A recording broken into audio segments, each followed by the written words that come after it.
Assalamualaikum warahmatullahi wabarakatuh. Perkenalkan, nama saya Nadif Afrilino. Saya dari program studi Ilmu Komunikasi Universitas Pamulang.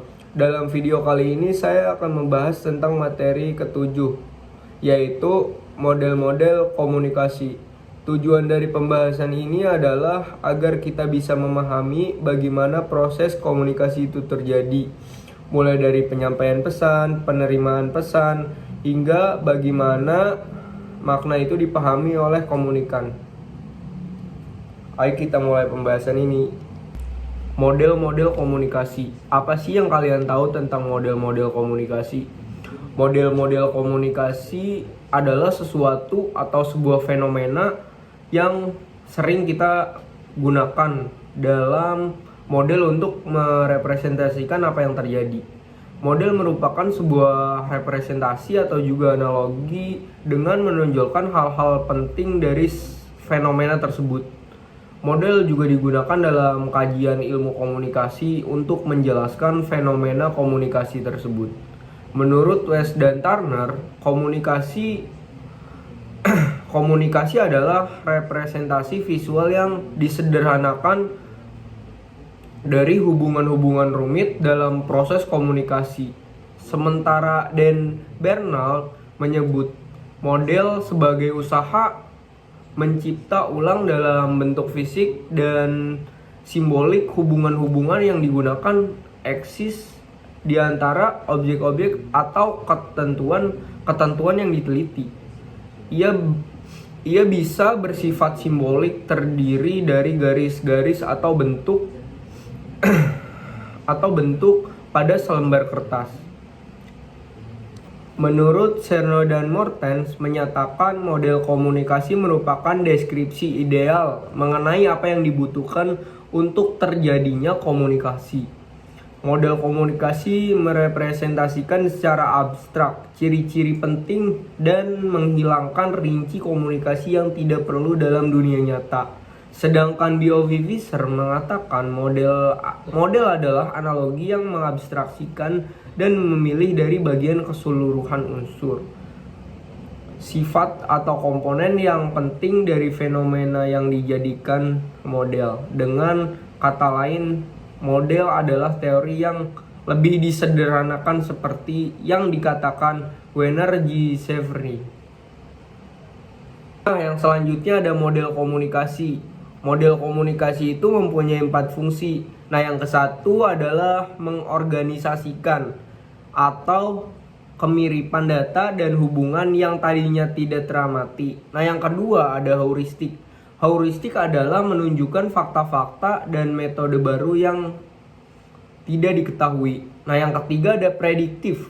Prediktif kemungkinan peramalan dari sekedar tipe ya atau tidak hingga yang kuantitatif yang berkenaan dengan kapan dan berapa banyak. Nah, yang keempat adalah pengukuran. Pengukuran bisa disebut mengukur fenomena yang dideskripsikan.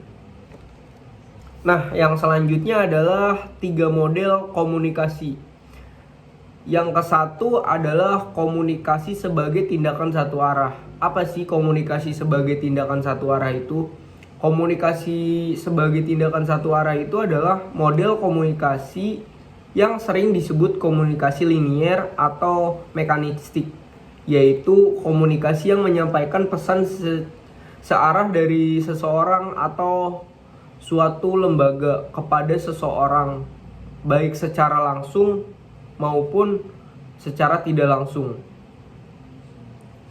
ataupun melalui media seperti surat kabar, majalah, radio, atau melalui pesan pengirim seperti WhatsApp, Instagram, Telegram, dan lain-lain. Model ini memang tidak terlalu ideal untuk komunikasi tatap muka karena memungkinkan terjadinya interaksi dengan adanya umpan balik atau feedback dari penerima pesan. Namun untuk komunikasi tatap muka dalam pidato dan lain-lain sebagainya. Sementara itu dengan kemajuan teknologi komunikasi masa saat ini juga sudah membuka peluang terjadinya komunikasi dua arah, terutama untuk media radio, televisi, dan lain-lain sebagainya. Nah, yang kedua ada komunikasi sebagai interaksi. Komunikasi sebagai interaksi itu adalah komunikasi yang terjadi untuk tujuan saling mempengaruhi. Komunikasi ini menyatakan dengan proses sebab, akibat, atau reaksi yang arahnya bergantian. Model ini menggambarkan bahwa penerima pesan atau komunikasi akan memberikan respon terhadap pesan, baik pesan verbal maupun nonverbal yang diterimanya. Kemudian komunikator akan menanggapi respon dari komunikan dan seterusnya. Komunikasi model ini memungkinkan antara komunikator dan komunikan saling bergantian peran karena prosesnya terjadi secara berkesinambungan.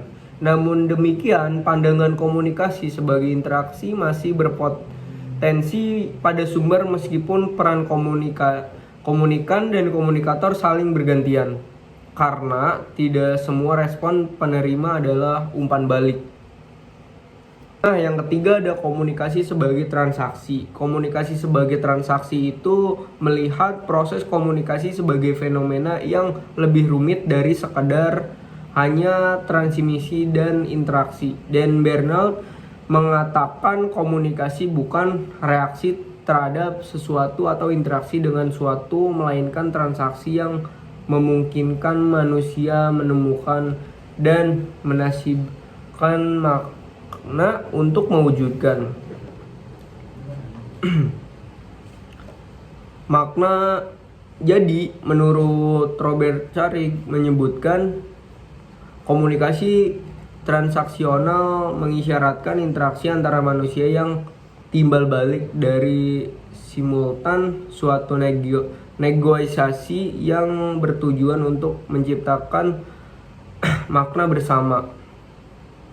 Nah, yang selanjutnya adalah model komunikasi populer. Model komunikasi populer itu ada 5, yaitu model SR atau model stimulus response. Yang kedua adalah model Scrum. Yang ketiga adalah model Newcomb. Yang keempat ada model Wesley dan McLean. Yang kelima ada model Gardner. Nah, itu dia. Nah, kita baca satu-satu. Nah, yang kesatu ada ada model SR. Model SR atau model stimulus response adalah yang paling dasar dari proses komunikasi. Dalam model ini dipengaruhi oleh disiplin psikologi. Model ini menunjukkan bahwa komunikasi sebagai proses aksi reaksi yang sangat sederhana. Misalnya seseorang yang tersenyum saat berpapasan dengan tetangga dan dibalas dengan senyum juga. Atau ketika orang tua menanyakan kepada anaknya apakah sudah makan atau belum, kemudian dijawab dengan anggun. Nah, yang kedua ada model Scrum. Membuat serangkaian model komunikasi dimulai dengan model komunikasi manusia yang sederhana 1945, lalu model yang lebih rumit yang memperhitungkan pengalaman dua individu yang mencoba berkomunikasi hingga ke model komunikasi yang dianggap interaksi dua individu. Model pertama mirip dengan model Sahon dan Wafir.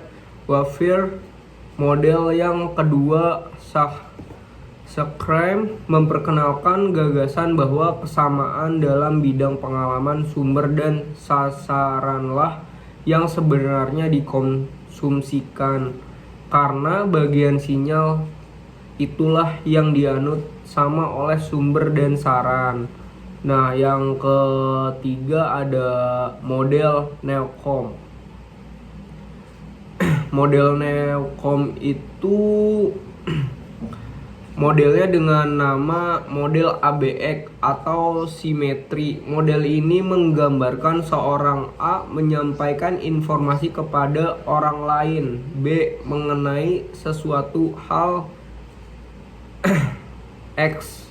Model tersebut mengasumsikan bahwa orientasi A terhadap B dan terhadap X saling bergantungan dengan ketiganya merupakan salah satu sistem yang terdiri dari 4 organisasi. Nah, yang keempat ada model Wachtels dan McLean yaitu pada tahun 1957 merumuskan suatu model yang mencakup komunikasi antar pribadi dan komunikasi massa dan memasukkan umpan balik feedback sebagai bagian integral dari proses komunikasi. Nah, yang terakhir ada model Grabner. Model yang dibuat oleh Grabner merupakan perluasan dari model Lasswell yang terdiri dari model verbal dan diagramatik. Grabner merumuskan model sebagai yang kesatu seseorang yaitu sumber komunikator. Nah, yang kedua merepresi suatu kejadian dan yang ketiga bereaksi. Yang keempat dalam suatu situasi, yang kelima melalui suatu alat atau saluran media, rekayasa fisik, fasilitas administratif dan kelembagaan untuk distribusi dan kontrol. Terima kasih yang sudah menonton video saya. Semoga kalian sehat-sehat terus. Amin ya Allah. Semoga kalian dipermudah rezekinya. Amin. Dilancarkan rezekinya. Amin.